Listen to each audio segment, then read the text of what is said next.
पिछले वीडियो में हम लोग मलिक मोहम्मद जायसी द्वारा लिखा गया क्लास 12 का हिंदी का कड़बक देख रहे थे, उसका पहला पद देखे थे। और इस वीडियो में हम लोग कड़बक का दूसरा भाग देखेंगे, दूसरा पद देखेंगे। ये हम आपको पिछले वीडियो में बताए थे कि यह जो कड़बक है मलिक मोहम्मद जायसी के द्वारा रचा गया जो पद्मावत है उस ग्रंथ से लिया गया है। पद्मावत जो है मलिक मोहम्मद जायसी के द्वारा लिखा गया एक प्रेम ग्रंथ है, जिसमें राजा रतन सिंह और पद्मावती की प्रेम कहानी है। और इसमें अलाउद्दीन खिलजी को एक विलन की तरह प्रस्तुत किया गया है। तो इसमें हम लोग देखेंगे राजा रतन सेन और पद्मावती और अलाउद्दीन के बारे में क्या कहते हैं। मैं आपको बता दूं कि ये जो कड़बक है इसका जो पहला भाग है वो पद्मावत के पहले खंड से लिया गया है और जो दूसरा भाग है यह पद्मावत के अंतिम भाग से लिया गया है। तो आइए हम लोग देखते हैं कि कड़बक के इस दूसरे भाग में जायसी जी क्या कहते हैं। मुहम्मद यही कभी जोरी सुनावा, सुना जो प्रेम पीरगा पावा। कह रहे हैं, मुहम्मद अपने आप को कह रहे हैं। मलिक मोहम्मद जायसी कहते हैं कि मैंने यह कविता, मैंने यह ग्रंथ जोड़ करके आप लोगों को सुनाया, सुना जो प्रेम पीरगा पावा। और जिसने भी इसको सुना, जिसने भी इस ग्रंथ को सुना या पढ़ा, वह प्रेम के पीड़ा में पड़ गया, प्रेम के आंसू उसके अंदर से निकल गए। यह एक ऐसा ग्रंथ है कि जो भी इसको पढ़ेगा वह प्रेम के दर्द को समझेगा। मुहम्मद यही कभी जोरी सुनावा, सुना जो प्रेम पीरगा पावा। मलिक मोहम्मद जायसी कहते हैं कि मैंने इसको जोड़ करके यह कविता, यह कहानी मैंने आपको सुनाई है। और जिसने भी सुना प्रेम के पीड़ा में पड़ गया, प्रेम के पीड़ा को उसने महसूस किया। प्रेम में जो दर्द होता है, प्रेम में जो दुख होता है प्रेम के मार्ग में, उसको उसने महसूस किया जिसने भी इस कहानी को, इस ग्रंथ को पढ़ा। जोरी लाई रकत के लेई, गाढ़ी प्रीति नयन जल भेई। मैंने अपने रक्त से लेई बनाकर मैंने इस कहानी को जोड़ा है। मैंने इस ग्रंथ को, मैंने इस कविताओं को अपने रक्त का लेई बना करके मैंने इसको जोड़ जोड़ करके सुनाया है।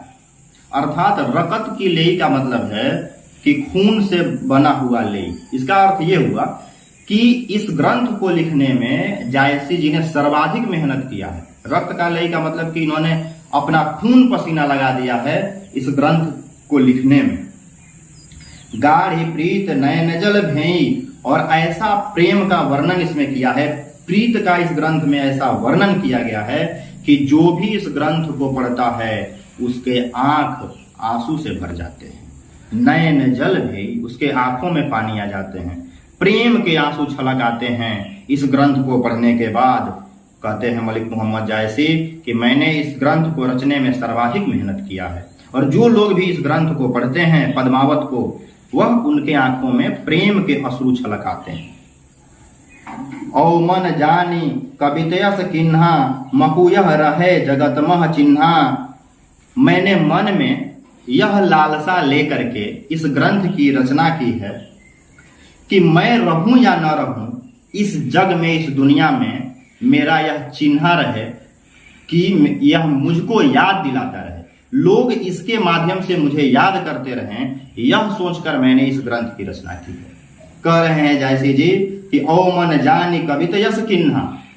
मन में मैंने ये बात समझ करके, मन में मैंने ये बात सोच करके यह ग्रंथ की रचना की है। मकुयह रहे जगत मह चिन्हा, ताकि यह जगत में, दुनिया में यह मेरा चिन्ह रह सके कि हाँ, मलिक मोहम्मद जायसी ऐसे थे, ऐसे कवि थे। और इस ग्रंथ के माध्यम से मैं याद किया जाता रहूं, ये मैंने अपने मन में सोच करके इस ग्रंथ की रचना की।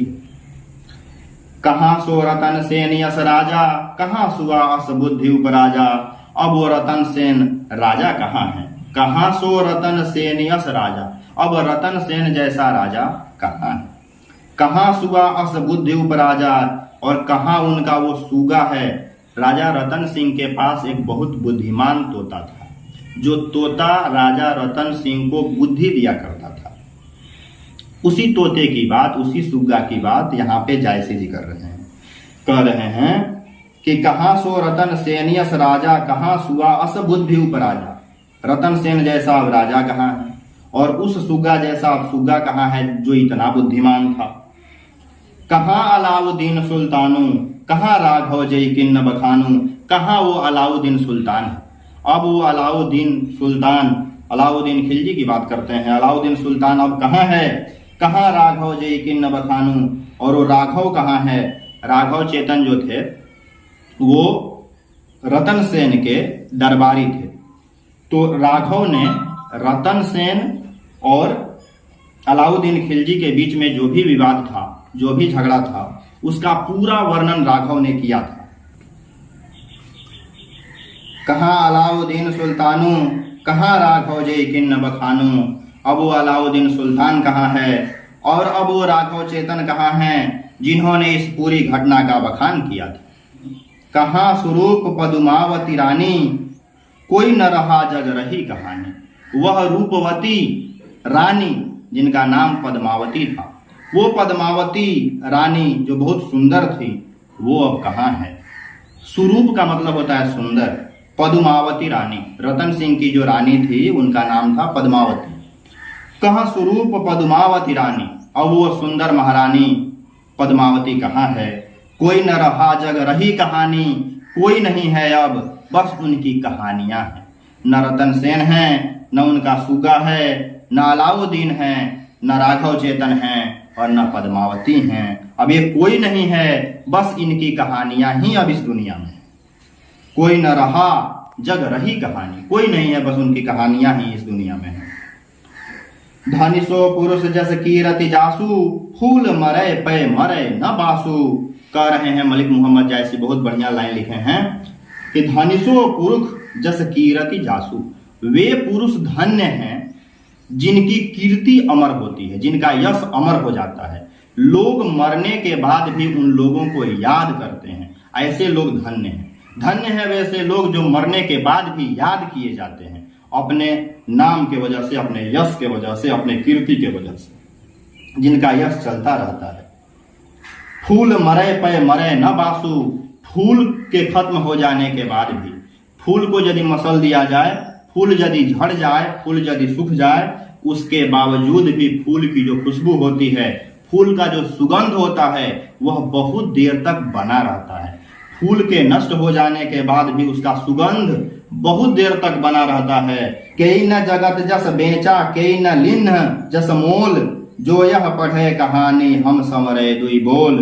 कह रहे हैं जायसी जी कि कोई ऐसा नहीं है इस धरती पर जो किसी के यश को बेच सके, किसी के कीर्ति को बेच सके, ऐसा इस धरती पर कोई नहीं है।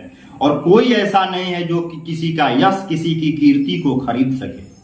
यश जो होता है, नाम, गौरव, प्रतिष्ठा जो होता है, वो ना ही खरीदा जा सकता है और ना ही बेचा जा सकता है। कहते हैं मलिक मोहम्मद जायसी कि जो यह पढ़े कहानी हम समरे दुई बोल। जो यह पढ़ेगा वो हमारे बारे में जरूर कुछ न कुछ कहेगा कि जायसी ने कितना बढ़िया लिखा है, और यही सुन करके हम धन्य हो जाएंगे, समझ जाएंगे।